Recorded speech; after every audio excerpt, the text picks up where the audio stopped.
Hallelujah hallelujah. सभी को जय मसीह की। आज के सुंदर दिन में प्रभु आप सबको बहुत आशीष करे। और आज का सुंदर गीत है, इसलिए आप इस गीत को सुने और आशीष पाएं। और हम सब सुनते हैं और साथ चलते हैं। तेरी साधना हो, मेरी जिंदगी हो। इस गीत को आप सुने और आशीष पाएं।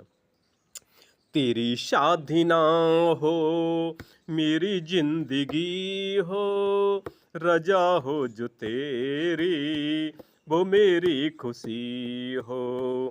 तेरी साधना हो, मेरी जिंदगी हो, रजा हो जो तेरी, वो मेरी खुशी हो।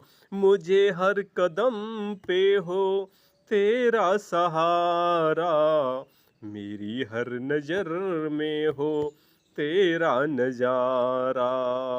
मुझे हर कदम पे हो तेरा सहारा, मेरी हर नजर में हो तेरा नजारा।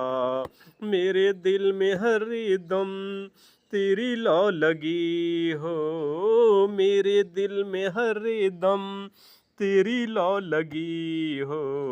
रजा हो जो तेरी, वो मेरी खुशी हो। रजा हो जो तेरी, वो मेरी खुशी हो। फिक्र हो जो दिल में तो अपनी खता का, कि हम, हे प्रभु, मुझे किसी बात की चिंता यदि हो तो हम अपनी गलतियों का, कि हम कहाँ कहाँ गलती करते हैं, हमें एहसास हो, हम दोबारा ना करें। इसलिए हमें प्रभु से कहना है, फिक्र हो जो दिल में तो अपनी खता का, फिक्र हो जो लब पे तो तेरी वफा का। फिक्र हो जो दिल में तो अपनी खता का, फिक्र हो जो लबों पे तो तेरी वफा का। उठे जो सदा हुई तेरी बंदगी हो, उठे जो सदा हो तेरी बंदगी हो। तेरी साधना ही मेरी जिंदगी हो। रजा हो जो तेरी, वो मेरी खुशी हो। तेरी साधना ही मेरी जिंदगी हो। मैं साधक हूँ किसी के सिवा कुछ नहीं हूँ, मैं तेरा हूँ तुझसे जुदा कुछ नहीं हूँ। इसलिए प्रभु से कहना है, मैं साधक हूँ किसी के सिवा कुछ नहीं हूँ, मैं तेरा हूँ तुझसे जुदा कुछ नहीं हूँ। ये गीत लबों पे मेरे हर घड़ी हो, तेरे गीत लबों पे मेरे हर घड़ी हो। रजा हो जो तेरी, वो मेरी खुशी हो। तेरी साधना ही परमेश्वर, तेरी साधना ही मेरी जिंदगी हो। रजा हो जो तेरी, वो मेरी खुशी हो। रजा हो जो तेरी, वो मेरी खुशी हो। क्योंकि हमें प्रभु से विनती करना है, उसकी साधना ही हम सबकी ज़िंदगी है, उसकी आराधना ही हम सबकी ज़िंदगी है। क्योंकि मुझे हर कदम पे परमेश्वर का ही सहारा है। और जिसे देखें वो परमेश्वर आपका ही हमें नजर आए।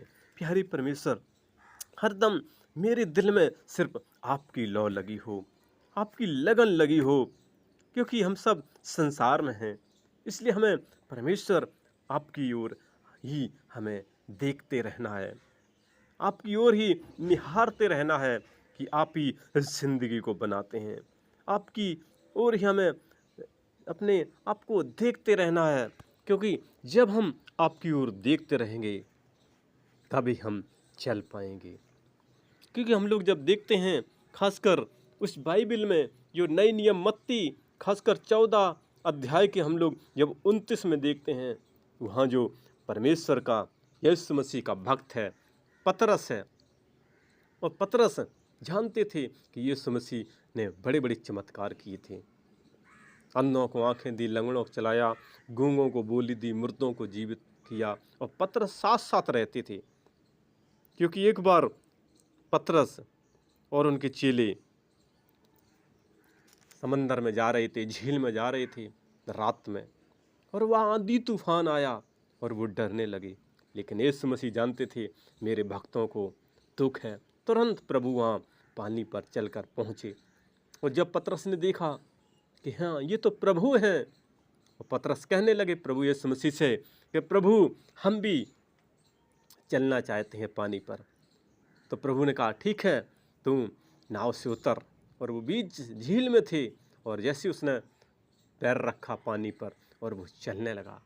मेरे प्रभु के भक्तों, जब वो चलने लगा वो यीशु मसीह की ओर देखता रहा, और जब तक वो देखता रहा वो पानी पर चलता रहा। जैसे उसने सोचा कि हाँ अब तो मैं पानी पर चलता हूँ, और वो पैरों की ओर देखने लगा, प्रभु को ना देख के वो अपने में घमंड आने लगा कि हम तो अब हमारी समान कौन है, और वो उसका पैर उसी समय पानी में चला गया। मेरे प्रभु के भक्तों, जब तक वो देखता रहा तब तक तो चलता रहा। जैसे उसने नज़र घुमाई और वो डूबने लगा, उसने कहा हे प्रभु मुझे बचा। प्रभु ने हाथ बढ़ाया, प्रभु ने कहा कि तूने जब तक तू मेरी ओर देखता रहा तब तक तो चलता रहा। इसलिए हमें प्रभु की ओर देखते रहना है।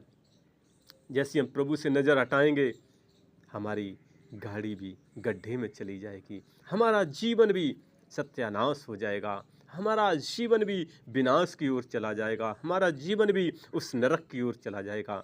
इसलिए हमें प्रभु की ओर देखते रहना है, निहारते रहना है, उससे प्रार्थना करते रहना है, उसकी जय जयकार करते रहना है। उसने कहा भी है कि 6 दिन काम करो, एक दिन आराधना का दिन है, छुट्टी का दिन है, संडे का दिन है, रविवार, उस दिन प्रभु से लगन लगाओ। 6 दिन में गलती की प्रभु से क्षमा मांगो, क्योंकि हम लोग पृथ्वी लोक में हैं, और ये स्मृति लोक में हर समय कुछ ना कुछ जीवन से, भूलने चालने से, झूठ बोलना पाप, कुछ ना कुछ गलतियां कर बैठते हैं। इसलिए प्रभु से कहना है कि प्रभु हमें आपकी ओर निहारते रहना है, जो गलतियां उसे क्षमा मांगना है, क्योंकि यीशु मसीह इसीलिए संसार में आए थे, हम सबके गुनाहों की खातिर। जैसे पहला जो यूहन्ना है पत्री, पीछे पहला यूहन्ना की पत्री, उसमें जो 2 अध्याय के 2 में लिखा भी है कि वही हमारे यीशु मसीह हमारे प्रायश्चित है, हमारा एक जो सहायक अर्थात धर्मी यीशु मसीह, और वही हमारे पापों का प्रायश्चित है, जब हम लोग 1 और 2 पढ़ते हैं। और केवल हमारे ही नहीं वरन सारे जगत के पापों का भी, क्योंकि हम सब गुनहगार हैं, और हम सब के पापों के खातिर ही यीशु मसीह संसार में आए थे, और उन्होंने मृत्यु पर विजय हासिल करके फिर वो स्वर्ग में चले गए। इसलिए वही एक हमारा महायाजक, वही हमारा सहायक है, जो धर्मी यीशु मसीह है, और हमारे ही नहीं वरन सारे जगत के लिए, पूरे संसार के लिए, जो 200-250 देश हैं, एक एक लोगों के लिए, चाहे वो बच्चा हो, चाहे बुजुर्ग हो, चाहे जवान हो, चाहे बेटा हो या बेटी हो, चाहे जवान, चाहे छोटा, चाहे बड़ा, हर किसी के लिए वो है। जो भी उस पर विश्वास करता है वो उद्धार पाता है। जैसे यूहन्ना की पत्री में 3:16 में कहता है कि परमेश्वर ने जगत से ऐसा प्रेम रखा कि अपना इकलौता पुत्र दे दिया, ताकि जो कोई उस पर विश्वास करे वो नाश ना हो परंतु अनंत जीवन पाए। जो कोई का मतलब है कोई भी XYZ, वो केवल इंसान के लिए आया है। कोई भी इंसान उस पर विश्वास करेगा वो अनंत जीवन पाएगा। इसलिए हमें उसकी महिमा करनी है, क्योंकि हम लोग परदेसी हैं, लेकिन हमारा तो स्थान स्वर्ग में है। इसलिए जब तक संसार में रहें उसकी महिमा करते रहें, आराधना करते रहें, प्रार्थना करते रहें, धन्यवाद करते रहें, जय जयकार करते रहें, उससे क्षमा मांगें कुछ गलती हो कि प्रभु हम आगे से दोबारा ना करें। क्योंकि जैसे यहाँ पढ़ा है पहला यूहन्ना 2:2 में कि वो सारी जगत के पापों के लिए ही आया था, और आज भी वो स्वर्ग में देखता रहता है मेरे बच्चे कब प्रार्थना करते हैं और अपनी पाक रूह से भरता है, अपने फरिश्तों को देखता है कि जाओ मेरे बच्चों की देखभाल रक्षा करो। इसलिए हमें उसकी महिमा करनी है, प्रार्थना करनी है, जय जयकार करनी है। इसलिए मेरी साधना ही, इसलिए तेरी साधना ही मेरी ज़िंदगी हो। इसलिए हम तेरी साधना आराधना करते रहें, जो मेरी ज़िंदगी बनी रहे। इसलिए उसकी महिमा करें, आराधना करें, प्रार्थना करें। और इस गीत वचन के द्वारा प्रभु आप सबको बहुत आशीष करे। इसलिए हम सबको प्रभु सलामत रखे, अच्छा रखे, खुश रखे। और हमारा अगला वीडियो देखने के लिए हमारे इस नए चैनल को आप लाइक सब्सक्राइब ज़रूर करें, ज़रूर करें।